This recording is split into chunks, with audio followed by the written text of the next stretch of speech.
I'm Rachel. And I'm Jessica, and this is All Things Sensory by Harkla. We are both certified occupational therapy assistants, and together with Harkla, we are on a mission to empower parents, therapists, and educators to help raise confident and strong children of all abilities. On this podcast, we chat about all things sensory, diving into special needs, occupational therapy, parenting, self-care, overall health and wellness, and so much more. We are here to provide raw, honest, and fun strategies, ideas, and information for parents, therapists, and educators, as well as other professionals to implement into daily life. Thank you so much for joining us.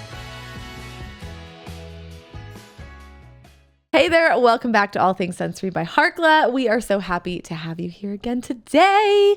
This is podcast number 2 on video. If you are...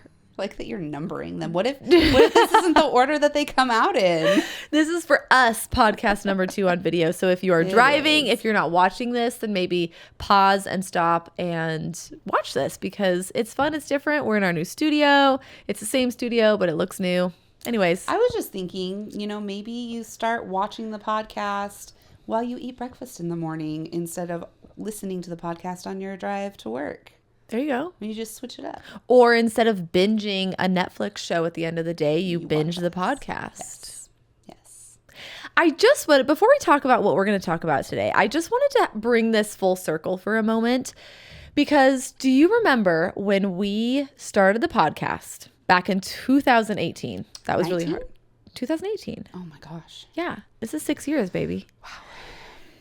We were a little nervous because it was different. It was new. Yeah. And we were recording it like in the kitchen of my house. We had just moved into my house. You moved in as well. Pretty much for a while. And, we would hang out after work. We would have a good time.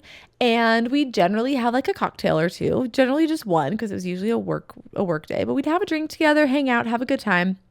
We started, releasing our podcasts every week. And... feedback was good. Feedback was positive.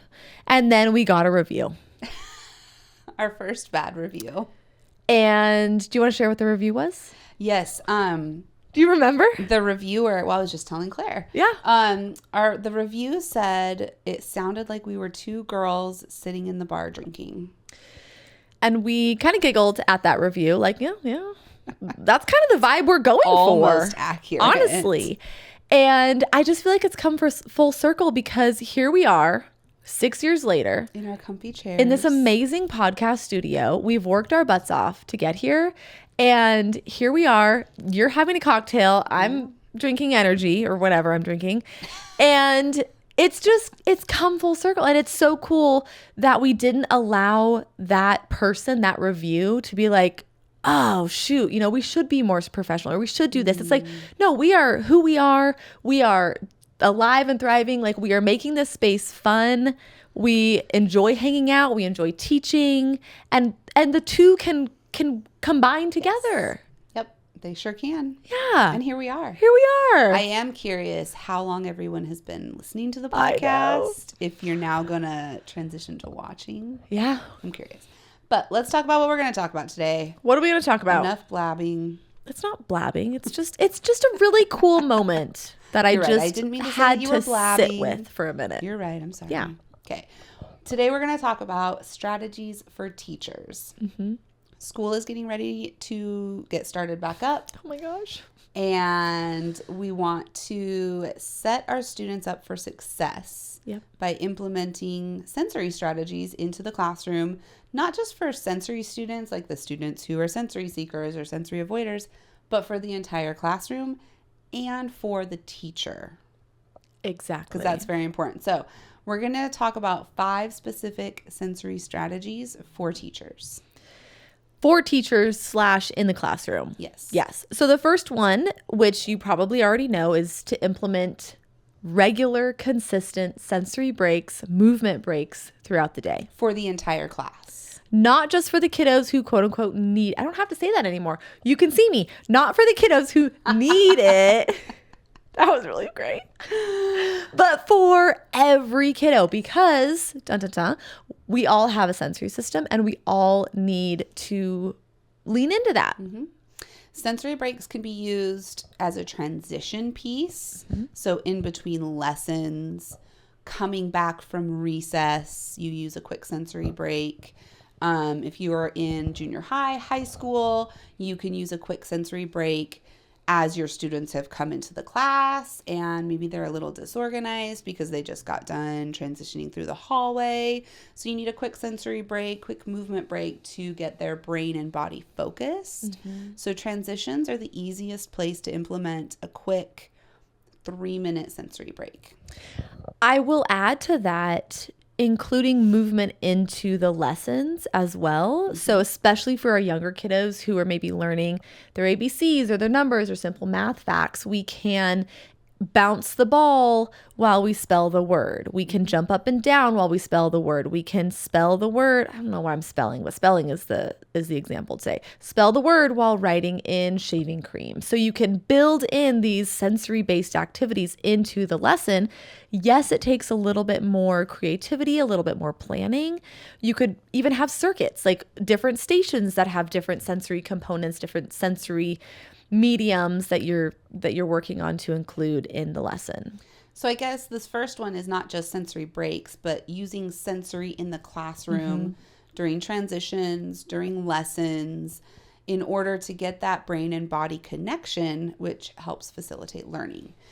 We do have other podcast episodes that give more specific sensory break ideas. So we will link those podcast episodes. Number 2, we are including adaptive seating options in the classroom, and we are making those available for everyone. So it's not just the kids who need it. It's it's for everyone. Yes. So some different seating options that we love would be a therapy ball. They do make therapy balls with little legs so they don't roll away and roll all over the place. Wiggle seats or wiggle cushions. The wobble chairs, which are kind of like a tea stool, but they have a wider base of support. Laying on, this isn't even a chair that you need, but having the students lay on their tummy on the floor, or writing on like the whiteboard, which I remember you were saying Logan's teacher was having him do that. And she had the entire 4th grade classroom set up so the desks were at different heights and the students rotated between the different desks throughout the entire year. So there were some taller desks for standing, medium-sized desks where they would sit in a chair, and then there were desks that were like all the way to the floor, so they were sitting on the floor. I loved that. Yeah, and that was my next one, was standing desks or having opportunities to stand. And even, putting things like the Bouncy Band around the foot of the chair. So that's not an adaptive seat, but it is a foot fidget, something for them to, one of those little bicycle ellipticals for under the desk. So I actually remember, I'm actually thinking about this. We just went to this conference. It was like a 2-day long conference, and we had to sit for hours in the most uncomfortable chairs. The chairs in the main stage were the most uncomfortable. For hours. And it was dark. It was loud. The screen was really bright. And I'm like, oh my word, I am having sensory overload. I cannot sit still. I was losing my mind internally. I don't know if you could tell, but I was like, I can't sit still. Okay. Get comfortable. But anyways, that is how our kids feel. Yes, that's how the students feel so often. Yes. So that is why we're here today and why we are recommending adaptive seating options. Number 3. Number 3. We're ready. Focus on regulating your own nervous system throughout the day. So this is really for teachers. You need to make sure that you are taking care of yourself in order to help your students. Even for therapists listening, we all have a sensory system, like we've decided, and we've decided that we found out. And we all need to regulate in order to co-regulate. So if we, the adult, the caregiver, if we are losing our minds and our kiddos are out of control and we're out of control, that's going to feed into our students, into our kiddos. So we need to make sure that we are modeling these strategies. We're demonstrating how to do these activities in order to regulate our own bodies. And we can verbalize that to our class. We can say, hey, I'm feeling really overstimulated right now. My head hurts, I'm just feeling like my heart is like verbalize that to the students and then talk about what you're going to do to regulate your body. Yeah, I think some of my favorites would be just like making sure you're drinking enough water, making sure, if possible, that you change the lighting in the classroom. If you can, get rid of the fluorescent lights overhead and use lamps or natural lighting. This is also going to help your students, but you especially as the teacher. If you can make sure that you are eating a crunchy snack, chewing some gum, getting some oral input, because that's very helpful for regulation. What were you going to say? Taking deep breaths consistently throughout the day. Taking some deep breaths. And like Rachel said, verbalize this to your students and then complete a sensory break activity that you engage in and your students engage in. So when your students are doing like a quick yoga sequence as a sensory break, make sure you, the teacher, are also doing it because it's going to really help you too. Yep. Okay, number 4. This is one of our all-time favorites. We say that all the time, but it actually is. You say it all the time. I'm just kidding. I do too. Jessica.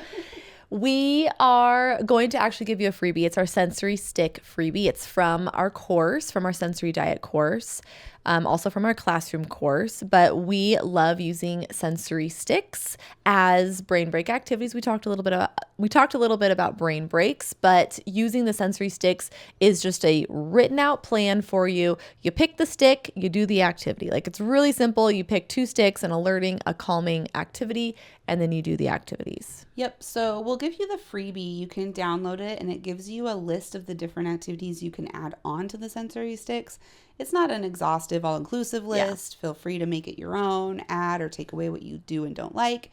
But really, you just need some popsicle sticks and a Sharpie. And you're just going to write the activities on the popsicle sticks. You can use arrows, like an up arrow to designate that it's an alerting activity, a down arrow to designate that it's a calming activity. And there you go. You have your sensory sticks. Super easy to make, not expensive. Popsicle sticks are pretty cheap. So there you go. I think that we should share a little bit about what we have in the works. Secret. It's a secret. This is like the exclusive podcast secret.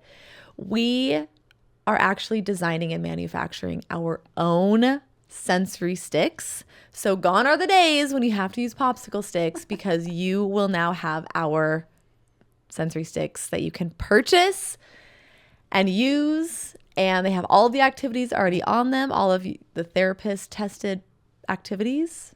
Yeah. And they're going to be launching soon. So stay tuned. Make sure you're following us and continuing to stay here, because we will make an announcement when they're ready. Yeah. Yes. Okay. Next. Strategy number 5. We want to avoid taking away things as consequences. Now, hear us out, because we're going to talk about taking away recess.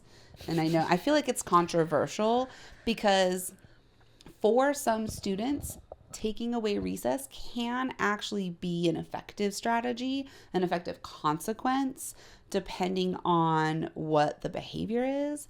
But if we're looking at our students who are easily overstimulated, are sensory seekers, are students who struggle with emotional regulation, oftentimes those students don't benefit from getting recess taken away as a consequence. So for those students specifically, I think we need to put our sensory goggles on, talk to your school-based OT if needed, and find other ways to implement natural consequences for things so that those students can still get recess. And obviously, we're talking about elementary school. But so they can still get recess, because recess is a great brain break, a great sensory break that we want to try to keep as much as possible. And for some kiddos, it can be a little bit overstimulating, and they come back and they can have a difficult time transitioning back to classroom activities. That's where those sensory sticks can come into play, and we can sensory break include those. But I just find so much value in kids going outside, getting sunshine, getting movement, running, playing, socializing, just getting some fresh air for minimum 10 minutes, right? So maybe if the consequence is taking away recess, if that's what you've decided on, maybe shorten recess instead of it being 25 minutes. How long is recess nowadays? Not long enough. Okay, well. I don't remember how long Logan as a 4th grader got, but it wasn't long enough. And I think they took away one recess. Of course. Great. And they only had like one recess and then lunch recess instead of having their normal 3 that they used to have. Great. Let's do an example of like, okay, recess is 10 minutes. No. I don't remember. 20 minutes. That's a long time. They deserve it. I agree. Okay, let's meet in the middle, 15. Okay. Let's say recess is 15 minutes. Maybe as the consequence, if that is the only consequence that is working for a certain child, maybe they have 5 minutes of recess, or maybe they have to wait with the teacher and stand with the teacher for the first 5 minutes of recess, and then they can go play. So they almost have to like, you know, watch their friends play. I don't know. Does that mean? Is that terrible? I just don't like messing with recess at all. But if that is like the only way that you're going to get through to a specific child, like we do not push our peers, then maybe shorten recess. But there's probably a reason why they're pushing their peers to begin with. They're probably a probe seeker. They're probably a sensory seeker, vestibular. I don't know. Seeking attention, whatever it is. Whatever it is. But I think the trick here is just what other ways can we implement a natural consequence for a behavior besides taking away recess, because recess is so beneficial. Again, I think if we can incorporate other strategies into the school routine, that's going to be helpful for everyone as well, though. Yes. So there you have it. Your 5 strategies for the classroom, for teachers, for overall sensory success in the classroom. Yep. If you are listening to this podcast episode, make sure you take a screenshot, share it on social media, tag us at All Things Sensory Podcast. We'll just pause and say cheese so you can take a screenshot. Okay, ready, set, go. Cheese. Well, that was if they were listening. But if they're listening, they should be watching. If you're watching, make sure you also take a screenshot and share it on social media. And what else? Make sure you go home and paint your walls like this too. Oh yeah, very artsy. Leave us a review on iTunes. If you can leave a kinder review than we shared today, that would be okay. If you like the vibe, you know, let us know. Also, let us know if you are watching instead of just listening. We'd love to hear if this is helpful. Let us know your thoughts on this new setup. And if you are still here with us, we do have a course that teaches you how to implement all of the things that we shared in this episode, plus, 10 times more. We have a course designed for you. It is improving focus and behavior in the classroom, and it is designed for teachers, for admin, for OTs, CODAs, really anyone. It is AOTA approved, so you will want to check that out. It might not be fully finished by the time this episode comes out. Depends on when you're listening. But it is right now when we're recording, it's in the process of getting approved for continuing education for occupational therapists. Mm-hmm. Yes. Yep. Okay, great. Thanks for hanging out with us. Okay, bye. We'll see you next week. We'll see you. We'll see you. We'll see you. Thank you so much for listening to All Things Sensory by Harkla. If you want more information on anything mentioned in the show, head over to harkla.co/podcast to get the show notes. If you have any follow-up questions, the best place to ask those is in the comments on the show notes, or message us on our Instagram account, which is at harkla_family or at All Things Sensory Podcast. If you just search Harkla, you'll find us there. Like we mentioned before, our podcast listeners get 10% off their first order at Harkla. Whether it's for one of our digital courses or one of our sensory swings, the discount code SENSORY will get you 10% off. That's SENSORY. Head to harkla.co/sensory to use that discount code right now. We are so excited to work together to help create confident kids all over the world.